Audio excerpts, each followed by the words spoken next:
میں مختصراً عرض کرتا ہوں کہ اگر کسی پہ قضا نمازیں باقی ہوں تو سنت غیر موقدہ اور نوافل چھوڑے گا وہ، ورنہ یہ قبول نہیں ہوتے. ٹھیک ہے نا. سنت غیر موقدہ کون سی ہیں؟ عصر سے پہلے کی 4، عشاء سے پہلے کی 4، ان کو چھوڑ دیں، ان کی جگہ قضا نماز. اور جتنے نوافل نماز میں ان کو چھوڑ کے ان کی جگہ قضا نماز پڑھ دیں. سنت موقدہ کے بارے میں علماء نے یہ فرمایا کہ اس کو ترک نہ کیا جائے، اس کو ادا کرے. باقی یہ آپ سنن غیر موقدہ نوافل ترک کریں گے. دوسرا آپ نے فرمایا آسان طریقہ کیا ہے؟ پہلے حساب کا طریقہ ہوتا ہے. لڑکا جو ہے وہ 12 سے 15 سال کے درمیان شرعی اعتبار سے بالغ ہوتا ہے. 12 سے 15 سال کے درمیان جب احتلام ہو جائے وہ ایڈلٹ کہلائے گا شرعی اعتبار سے. ورلڈ وائڈ قانون کے اعتبار سے 18 ایئرز اولڈ آپ کو پتا ہے ایڈلٹ ہوتا ہے، بالغ ہوتا ہے. لیکن ہمارا مذہب 12 سے 15 سال کے درمیان. یا شادی کر دی 12 سے 15 سال کے درمیان، اس کی وائف پیگننٹ ہو گئی تو یہ بھی علامت ہے کہ جی وہ بالغ ہو چکا ہے. لیکن اگر 12 سے 15 سال کے درمیان یاد نہ ہو تو 15 سال کے بعد بالغ ہے. اور بچی میں بلوغت کی عمر 9 سے 15 سال کے درمیان ہے. اس میں حیض آ گیا یا احتلام ہو گیا یا اس کی شادی ہوئی وہ حاملہ ہو گئی تو یہ اس کے بالغ ہونے کی علامت ہوتی ہے. باقی جو چیزیں وہ علامات نہیں ہوتی. ٹھیک ہے نا. جسم میں تغیر، تبدیلی پیدا ہونا، بچے کی مونچھیں نکل آنا، داڑھی جلدی نکل آئی، اس سے بالغ ہونے کا کوئی تعلق نہیں ہے. اس سے ہے جو میں نے آپ کو بتایا. تو اگر بچی کو بھی 9 سے 15 سال کے درمیان یاد نہیں تو 15 سال کے بعد تو وہ بالغ ہے. تو بالغ ہو جانے کے بعد شرعی احکام ہماری طرف متوجہ ہوتے ہیں. تو اگر کسی کو یاد نہیں ہے تو 15 سال کے بعد سے حساب کر لیں. اندازہ کرنا ہوتا ہے کیونکہ ہمیں نہیں پتا ہوتا کتنی نمازیں نکلی ہیں یا کتنے روزے چھوٹے ہیں. بعض اوقات لوگ حساب نہیں کرتے. تو میں نے شروع میں بتایا تھا کہ اپنے ذہن میں کر لیں اندازہ، دل سے پوچھیں کتنے سال کی نماز. اگر میں سب قضا کو جمع کروں کتنے سال کی بنے گی؟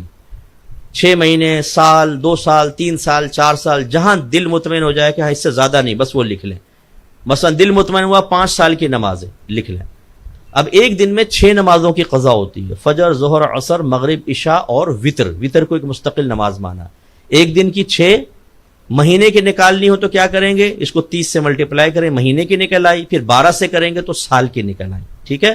یہ آپ اس طرح ہر سال کی، جیسے وہ اسکورنگ کرتے ہیں نا بچے انڈے بنا کے کاٹتے رہتے ہیں، چھکا بکا چوکا لگتا ہے، ایسے وہ اپنا بنا کے رکھ لیں، کمپیوٹر پہ رکھ لیں. اب آپ کو ہر فجر کے ساتھ فجر پڑھ لیں، زہر کے ساتھ زہر، تب بھی جائز. ایک ساتھ پڑھنا چاہیں پورے ایک دن، عشاء کے بعد پورے دن کی فجر، زہر، عصر، مغرب، عشاء، تب بھی جائز. ادائیگی کا آسان طریقہ یہ ہوتا ہے کیونکہ بعض اوقات کثیر نمازیں ہوتی ہیں، نفس سستی کرتا ہے. آپ تکبیر لگائیں، پہلے تو نیت کریں گے کہ مثلا فجر کی کہ اللہ تعالیٰ سب سے پہلی فجر جو میری قضا ہوئی میں اس کو ادا کر رہا ہوں، اللہ اکبر. اس کے بعد ڈائریکٹ الحمد سے سٹارٹ کر لیں. نہ ثنا پڑھیں، نہ اعوذ باللہ، الحمد پڑھیں، آمین. اس کے بعد سورت پڑھیں. رکوع میں جائیں، ایک دفعہ تسبیح پڑھیں، لیکن مکمل رکوع میں آنے کے بعد سبحان ربی العظیم، سمیع اللہ لمن حمدہ، ربنا ولک الحمد. پھر سجدے میں چلے جائیں، ایک دفعہ تسبیح سجدے میں بھی، سبحان ربی الاعلی، پھر اللہ اکبر، سبحان ربی الاعلی، کھڑے ہو جائیں. پھر اس طرح اس کو کریں. اگر 2 رکعت نماز ہے جیسے تو اتحیات پڑھیں گے تو اتحیات پڑھ کر اللہم صلی علی محمد اور سلام پھیر دیں. 4 رکعت ہے تو پھر اگلی جو تیسری چوتھی ہوگی اس میں صرف تیسری اور چوتھی میں 3 بار سبحان اللہ کہہ لیں، کیونکہ تیسری چوتھی میں قرات واجب نہیں ہوتی. تیسری میں سبحان اللہ سبحان اللہ سبحان اللہ رکوع میں، اور ایسی نماز کمپلیٹ کر کے وطر کے اندر جب آپ تیسری رکعت میں پڑھیں گے تو دعائے قنوت کی جگہ آپ صرف رب اغفر لی، رب اغفر لی، رب اغفر لی 3 دفعہ، یا اللہم اغفر لی، اللہم اغفر لی، اللہم اغفر لی کر لیں اور رکوع کر دیں. یوں مختصر ہو جاتی ہے نماز اور آپ آسانی سے ادا کر لیں گے. ٹھیک ہے.